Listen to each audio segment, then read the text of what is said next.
Muchas gracias, señoría. Bueno, pues esta proposición ahonda quizás en una discusión que no es la primera vez que tenemos en este Parlamento, que tiene que ver con las condiciones sociales, laborales y democráticas de los trabajadores que realizan servicios para la Junta de Andalucía, servicios externalizados y que, al menos, más allá de algunas quiebras de consenso, yo creo que hay como tres ideas que sí podrían ser de común acuerdo. Yo creo que, evidentemente, tenemos visiones distintas y mi grupo lo ha trasladado alguna vez sobre quién debe gestionar directamente los servicios públicos, pero, aunque tengamos visiones distintas, yo creo que ha habido algunos momentos de acuerdo sobre tres elementos. Primero, que una externalización no debería llevar a cabo un peor servicio para la ciudadanía.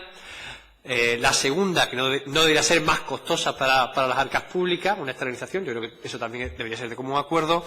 Y una tercera es que los trabajadores que trabajan de manera indirecta para la administración pública deben salvaguardar sus derechos y que el dinero público debe servir para generar empleo de calidad y que, por tanto, hay una responsabilidad subsidiaria de las administraciones públicas en que las empresas que contratan con dicha administración velen por la legalidad, por los derechos sociales, laborales y democráticos, insisto, de los trabajadores. Creo que son como tres elementos que en algunos momentos han sido de común acuerdo del conjunto de grupos. Algunas veces hemos roto ese consenso, pues se rompió con la votación sobre Ayesa, que a pesar de tener un 22% de capital público y de, bueno, realizar servicios tan extraordinariamente importantes como Seneca, bueno, pues aquí se decidió que la vulneración de derechos laborales era una cuestión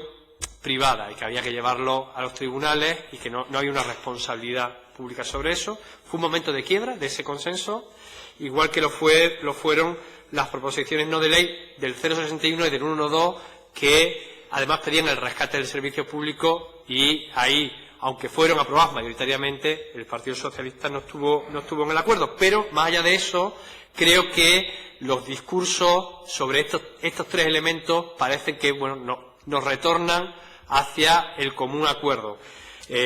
Por ejemplo, el discurso sobre cláusulas sociales que está estableciendo el Gobierno de la Junta de Andalucía, en el que nosotros también nos reconocemos. Creo que deben ser prácticas habilitadas no solo por el Gobierno de la Junta de Andalucía, sino prácticas generalizadas por el conjunto de las administraciones, y creo que hay un sentido común nuevo en la sociedad que apunta a eso, apunta a que las administraciones no pueden desentenderse de los derechos sociales y laborales de los trabajadores que prestan servicio para dichas administraciones. Entonces, bueno, creo que, retornando un poco a los consensos, también el informe del Defensor del Pueblo, justamente sobre el 061 y 112, antes de sus recomendaciones, el Defensor del Pueblo hace un extenso preámbulo que habla precisamente de las PNL que aprobamos en el Parlamento, no aplicadas, y que hablan de que en algún momento tendrá que haber criterios comunes que impidan la arbitrariedad en la externalización y la licitación pública. Yo creo que a mí me parece que eso es importante.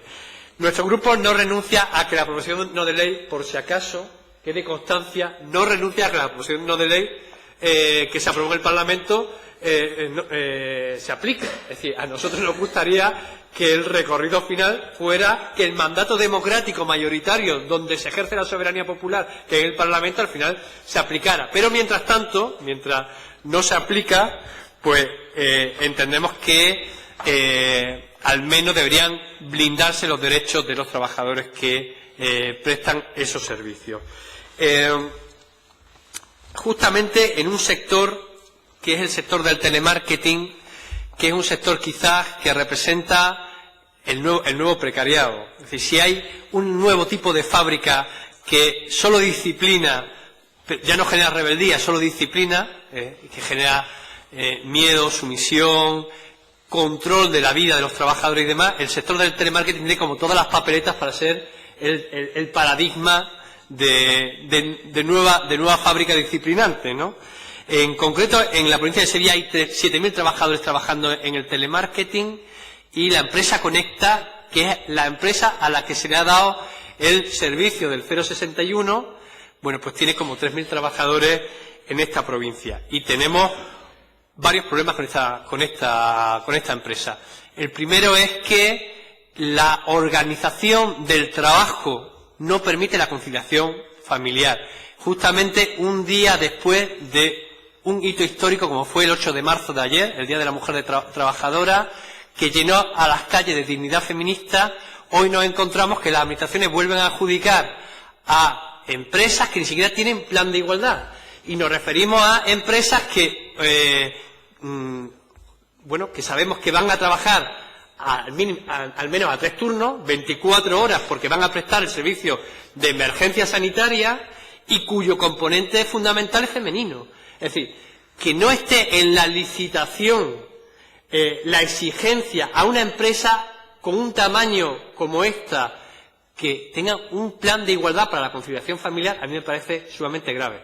Y de hecho, lo que dicen las representantes sindicales es que hay muchas compañeras que al final están aceptando cobrar el finiquito y largarse por la puerta de atrás porque no pueden realizar su conciliación familiar. Bueno, pues esto podríamos haberlo advertido y prevenir y haberlo prevenido para mantenerlo en ese tipo de cláusulas sociales que se deben ir implementando. Una empresa que además, en mitad de un conflicto laboral por el convenio, empieza a despedir masivamente a trabajadores. Bueno, yo creo que creo que sea el prototipo de empresa a la que hay que darle un servicio público esperando que cumpla los derechos sociales y laborales. Una plantilla en la que se está trabajando o se está desplazando la jornada laboral hacia las 18 horas, cobrando 18 horas, por cierto, a jornada partida, que esto empieza a ser, empieza a tener connotaciones surrealistas, por decirlo así. Y, pues donde hay ya trabajadores y trabajadoras que cobran 400 euros, pero algunos no saben cuánto van a cobrar al final de mes. Este es el tipo de empresa al que le estamos dando, nada más y nada menos que el servicio de atención de la emergencia sanitaria de Andalucía, donde corren los ansiolíticos, donde, la reconversión de contratos con más horas se reconvierte en contratos con menos horas para que la flexibilidad y el riesgo recaiga siempre sobre los trabajadores y, en un sector que tiene abierto, ya saben ustedes, la negociación por el convenio colectivo, donde en los 2 últimos años la ausencia de convenio colectivo ha llevado a una pérdida de poder adquisitivo del 6,5% y donde la patronal del convenio colectivo establece como previsión, como propuesta para firmarlo, que la subida salarial sea del 0,5%. ¿Me como parte de la intervención posterior? Vale.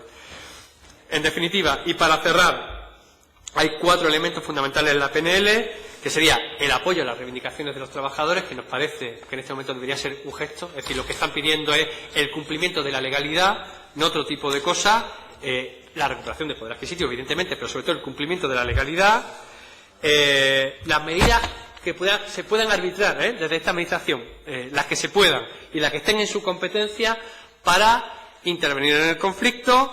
El desarrollo normativo, esta PNL, es decir, una iniciativa de impulso, debería servir para que al final las cláusulas sociales se vayan aplicando generalmente a todas las licitaciones y concursos. Yo creo que en eso deberíamos estar de acuerdo, porque eso sí yo creo que de común acuerdo y nos parece un avance. Y, entre otras, el último punto, la aplicación de la subrogación al personal del 061 y de todas las medidas que aseguren que se cumplan los derechos sociales, laborales y democráticos de estos trabajadores. Muchas gracias, señoría. Gracias, señoría. La siguiente intervención ya se posiciona, ¿verdad?, con todas las enmiendas que se han presentado. Muy bien. Pues a continuación tiene la palabra en representación del Grupo Ciudadanos doña María Isabel Albás Vives.